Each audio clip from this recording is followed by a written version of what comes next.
அனைவருக்கும் வணக்கம். Advanced Tamil quantum, advanced Tamil applied quantum thermodynamic energy harvesting system.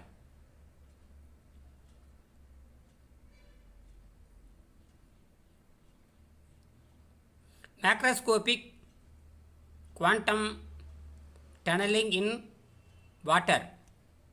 Microscopic quantum tunnelling in water உலகத்தின் முதல் முறையாக, அதாவது தண்ணீருக்குள் விளக்கு. எப்படி தண்ணீரில் விளக்கு எரியும்? Closure circuit. மற்ற ரகமான அறிவியல் க்ளோசர் சர்க்கியூட். இந்த க்ளோசர் சர்க்கியூட்டில் எதுவுமே வேலை செய்யாது. தண்ணிக்குள்ளே போட்டால் செத்து போயிடும். இங்கே பாருங்கள், நான் தண்ணிக்குள்ளே போட்டேன். இது குவாண்டம் பீட்டா டேக்கே. இது 1.3 வோல்ட்டு, 2.3 வோல்ட்டு, 2.3 வோல்ட்டு உடைய ஒரு டீரோசெல் பேட்டரி. மேலே இருக்கிற சீலெல்லாம் கழட்டிட்டேன். மேலே சீலை கழிச்சு டேரெக்டாக மேலே இருக்க சீலை கழட்டுன்னா போகிறோம். பார்த்தீங்கன்னா அயன் கேஸ் வரும், இரும்பு உருளை. அது மேலே நிக்கல் கோட்டிங் கொடுத்துருக்காங்க. அவ்வளோதான். இப்போ நான் அந்த குவாண்டம் பீட்டா டேக்கே, அந்த குவாண்டம் டேக்கா நியூக்ளியர் வீக் ஃபோர்ஸை பயன்படுத்தி நான் என்ன பண்ணுறேன், ஒரு ப்ளஸ்ஸு மைனஸ் கனெக்ஷன் கொடுத்துருக்கேன். இதுக்கு ப்ளஸ்ஸும் கிடையாது, மைனஸும் கிடையாது. வேணும்னா அடையாளத்துக்கு ப்ளஸ்ஸு மைனஸ் வச்சுக்கலாம். ஏன்னா ப்ளஸ்ஸு மைனஸை தொட்டால் 0 காட்டும். இங்கே ப்ளஸ்ஸு தொட்டால் ரீடிங் காட்டும், ப்ளஸ்ஸு மைனஸை தொட்டால் ரீடிங் காட்டும். இப்போ பாருங்கள், ஹைட்ரஜன் அப்படியே வந்துக்கிட்டே இருக்கு பாருங்கள்.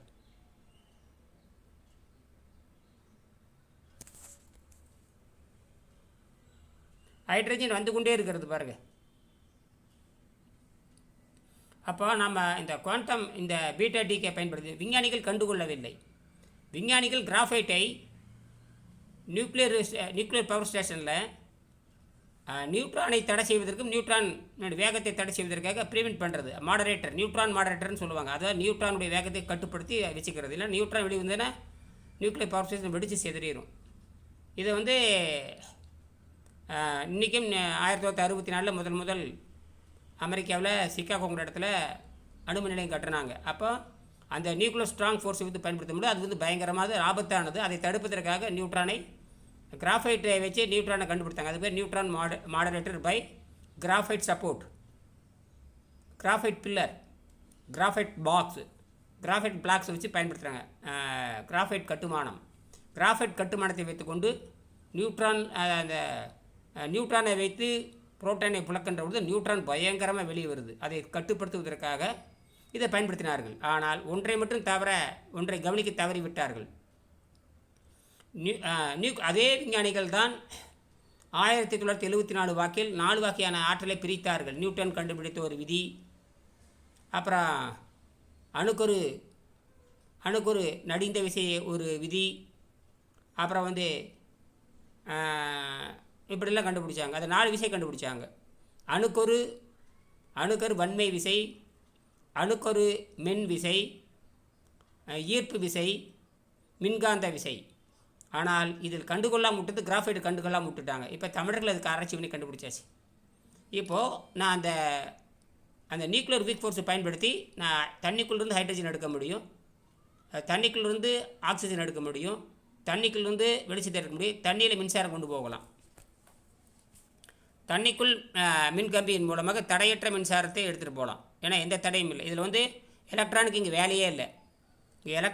வேலையே இல்லை. இங்கே நியூட்ரான், புரோட்டான், தண்ணிக்குள்ளே இருக்கிற 8 நியூட்ரானை பயன்படுத்தி கொள்கிறது. ஆக்சிஜனில் 8 நியூட்ரான் இருக்குது. அதுபோக தண்ணியில் பார்த்தீங்கன்னா ஐசோடோப் இருக்குது. டூட்ரியம் ஒரு நியூட்ரான் இருக்குது. ட்ரைட்ரியத்துக்கு 2 நியூட்ரான் இருக்குது. ஆக மொத்தம் ஆக்சிஜனில் 8 நியூட்ரான், இங்கே தண்ணியில் 3 நியூட்ரான். ஆக 8 + 3 8. அப்போ 8 3 11 நியூட்ரான் இருக்குது. இப்போ இதில் காற்றுலேயும் வேலை செய்யும். இந்த பீட்டா டீக்கே காற்றுலேயும் வேலை செய்யும். காற்றில் நைட்ரஜன் 78 விழுக்காடு இருக்குது. அப்போ நீங்கள் தண்ணி வெளியே வச்சாலும் இந்த கிராஃபைட் ஆனது dual effect. Graphite self decay and self absorption. Self டீக்கேன்னா தன்னோட புரோட்டானை இழந்துக்கிட்டே இருக்கும். அதை நிரப்புவதற்கு வெளியே நியூட்ரான் போயிட்டே இருக்கும். இதெல்லாம் காஸ்மிக் ரேயில் வளர்ந்துட்டு இருக்கும். பூமியில் இருக்கிறப்போ காற்று மண்டலத்தில் இருக்கிறப்போ காஸ்மிக்கில் வரக்கூடிய கதிர்கள் நியூட்ரானை அதை நைட்ரஜனை 14 மாற்றிக்கிட்டே இருக்கும். நைட்ரஜன் 14 மாற்றுகின்ற நைட்ரஜன் ஐசோடோப்பாக மாறிடும். ஆக நிலையற்றது. அதே மாதிரி கிராஃபைட்டும் நிலையற்றது. கிராஃபைட்டில் இருக்கிற 14 நிலையற்றது. 8 6 நியூட்ரான் 6 புரோட்டான் இருந்தால் அது சமமாக இருக்கும். ஆனால் கிராஃபைட்டுக்குள்ளே 8 நியூட்ரான் இருக்கிறது. கிராஃபைட் 8 நியூட்ரான் 6 புரோட்டான் இருக்கும் பொழுது 14 ஆகிறது. அப்போ 14ங்கிறப்போ ஐசோட்டோப்பு நிலையற்றதாக மாறுது.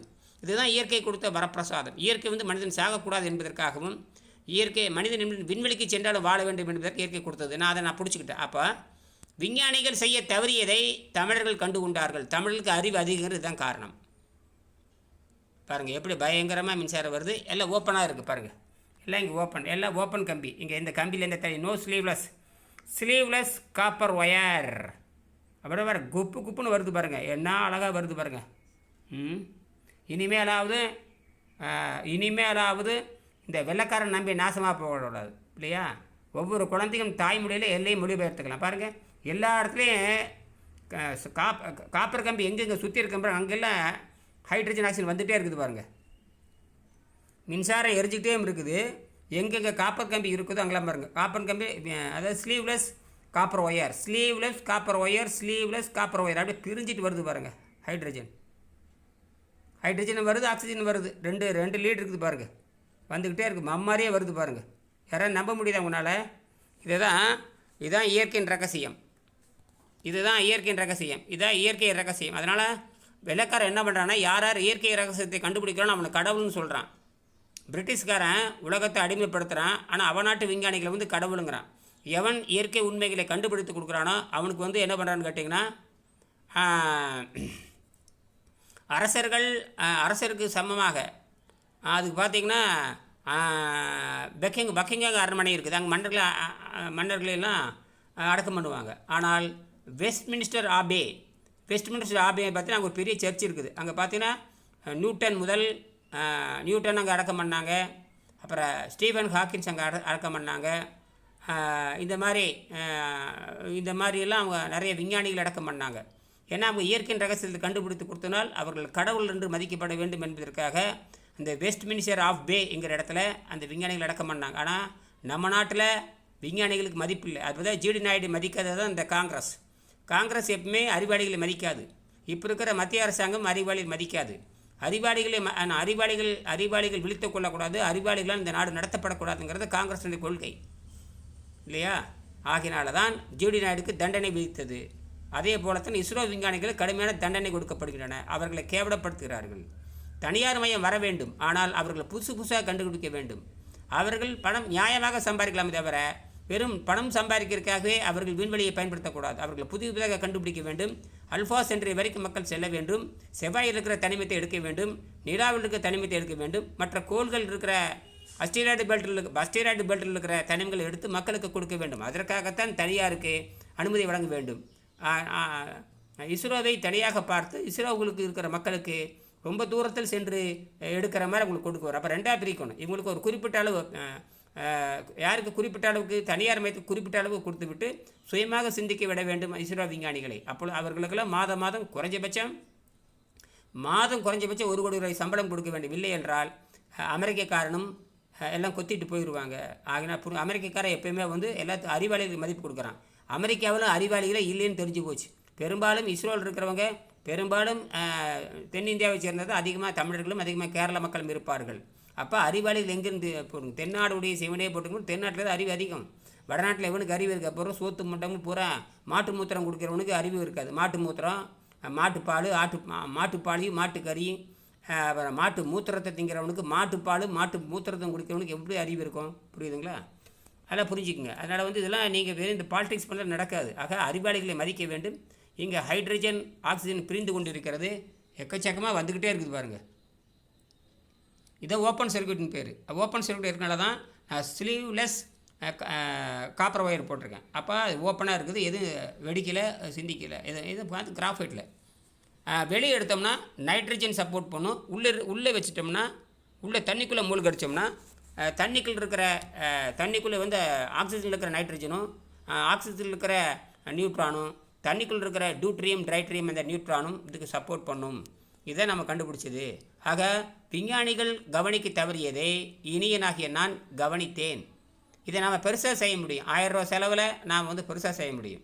Potassium sulphate, ammonia, ammonium sulphate, அதாவது நைட்ரஜன் சல்ஃபேட் அல்லது யூரியா. அப்போ பொட்டாசியம் சல்ஃபேட், யூரியா, கிராஃபைட், மக்கள் வாழக்கூடிய பகுதியில் இருக்கிற அந்த மோனோசைட் மணல், இந்த நாளையும் கலந்துட்டோம்னா நாம் 100 கோடி ஆண்டுகளுக்கு 1400 கோடி ஆண்டுகளுக்கு நாம் மின்சாரம் கவலை இல்லாமல் எடுத்துக்கொண்டே இருக்கலாம். அது வந்து proton to electron, electron to proton, neutron to proton, proton to neutron. இங்கே there is no vacancy in electron, only double vacancy, ஒன்று neutron vacancy and proton vacancy.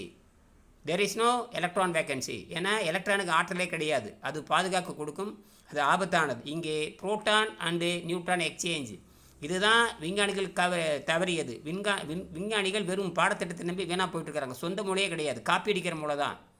Helicopter copy அடித்து பண்ணுவாங்க, ராக்கெட்டை காப்பி அடித்து பண்ணுவாங்க. இப்படி தான் காப்பி அடித்தே இந்திய இஸ்ரோ விஞ்ஞானி இருக்கிறது அப்படின்னு சுயமாக அவங்க எதுவும் கண்டுபிடிச்சிருந்தது வரலாறே கிடையாது. இப்போது நான் கண்டுபிடித்திருக்கிறேன், இது உலக மக்களுக்கு சொந்தமானது.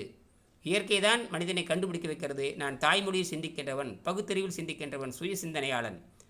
ஆக சுயமாக சிந்திக்கிறவனுக்கு எந்த மொழியும் தேவையில்லை.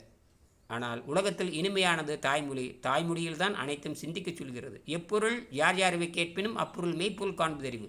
உலகத்தில் முதல் முறையாக மற்றவர்களுடைய அறிவையும் கேட்டுக்கொள், உன்னுடைய அறிவை வைத்துக்கொண்டு மற்றவர்களுடைய அறிவில் இருக்கிற குறைபாடை புரிந்து கொண்டு நீ சுயமாக சிந்திக்க வேண்டும் என்கிறார். ஆகையினால தான் விஞ்ஞானிகள் விட்டதை நான் தொடர்கிறேன். ஆகையினால் அனைவரும் இந்த பானு நானோ நியூக்ளியர் வீக் ஃபோர்ஸை பயன்படுத்தி உலக மக்களுக்கு நன்மை செய்ய வேண்டுமாய் கேட்டுக்கொள்கிறேன். நன்றி. இப்போ பாருங்கள் எவ்வளோ ஹைட்ரஜனுக்கு வந்துக்கிட்டு இருக்குது. இது ஒன்லி பார்த்தீங்கன்னா 20 கிராம் எடை உள்ளது தான். வெறும் ஒரு ஒரு ஒரு டியூரோசெல் 1.5 வோல்ட் பேட்டரியுடைய மொத்த எடையே, டியூரோசெல் பேட்டரி எடையே 22 கிராம் தான். அது உடலுடைய புறக்கட்டமைப்பு எடையை கழிச்சோம்னா இருக்கிறது வெறும் 7 கிராம் 8 கிராம் தான் உள்ளேன்னு இருக்கும். அந்த பொட்டாசியம் ஹைட்ராக்சைடு, அப்புறம் ஜிங்க்கு, அப்புறம் வந்து மேக்னீசியம் டை ஆக்சைடு, கிராஃபைட், இதெல்லாம் ஏதோ ஒரு 8 கிராம் 10 கிராம் வரும். இதுவே இந்த வாங்குதுன்னா இதை வந்து எனர்ஜியை நான் பயன்படுத்தலை, ஒன்லி ட்ரிகர் தான். பொட்டாசியம் வந்து K40 இருக்குது, பொட்டாசியம் K40 வந்து ஐசோடோப் இருக்குது. அதே மாதிரி கிராஃபைட் பவுடருக்கு ஐசோடோப் இருக்குது. இந்த 2 ஐசோடோப் தான் எனக்கு தேவை, அது ட்ரிகர் மாதிரி தான். அதனால் வந்து எனக்கு உள்ளே இருக்கிற எனர்ஜி எதுவும் தேவையில்லை, அதில் ட்ரிகர் அதுதான். அதனால் அதை கட்டுப்படுத்தி கிராஃபைட் எல்லாமே ரெசிஸ்டராக பயன்படுத்துவாங்க. நான் கிராஃபைட் என்ன பண்ண தெரியுங்களா, நான் செமிகண்டக்டராக பயன்படுத்தினேன். அப்போ ரெசிஸ்டர் செய்கிற வேலையை செமிகண்டக்டர் ரெசிஸ்டராகவும் இருக்கும். இந்த கிராஃபைட் வந்து டூயலாக ஃபிட் பண்ணும். Dual neutron collector and proton emitter and neutron collector. அதுபோக at a time the graphite is activating.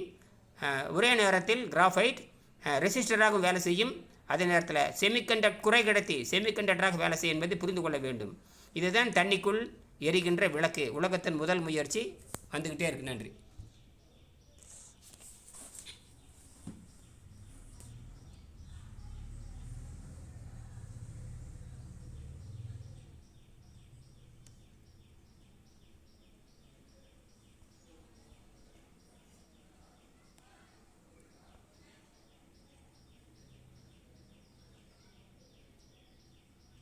எல்லா இதிலும் வருது பாருங்கள். ஓப்பன் சர்க்யூட் வச்சுருக்க பபுள்ஸ் எப்படி வந்துட்டு இருக்குது பாருங்கள். இதுதான் விஞ்ஞானம்.